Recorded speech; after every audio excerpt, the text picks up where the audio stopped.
We're in the cellar of Chateau Climens and we're tasting the 2010 barrels, which are currently in 23 lots. So we've tasted all the lots just now. In Barsac, generally, the harvest was a little bit earlier than in Sauternes. So it finished a little bit earlier here on the 23rd of October, whereas a lot in Sauternes finished on beginning of November. And maybe there was a little bit more picked in September because the botrytis was more prevalent in Barsac in September than it was up in the very, very dry sections of Sauternes.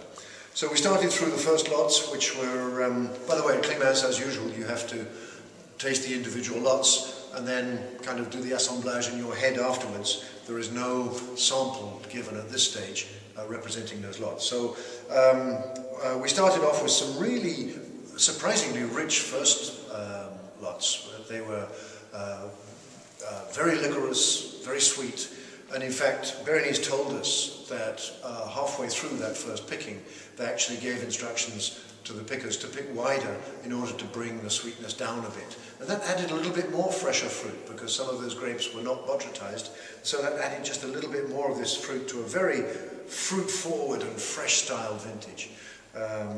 Then we went through all the lots that were picked at the end of September and then just a few in the difficult period at the beginning of October, which, as in Sauternes, the botrytis didn't concentrate until about the 10th or the 11th. Then we started getting some really big lots of lovely, big, opulent wines to start with, and then some very rich stuff around the 20th. And then we hit that magic weekend of the 22nd and the 23rd, which accounted for about 30% of the harvest, and where really this is just wonderful expression and wonderful concentration, great depth of flavour, very savourous wines. Reminded me a little bit of tasting the 89s here, but maybe more opulent than that. So we've got one hell of a vintage on our hands here at Climens.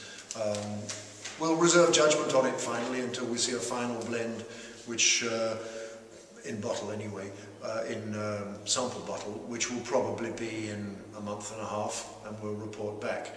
But for the meantime, this looks like to be a really Climens vintage. The style of the vintage really marries the style of Climens.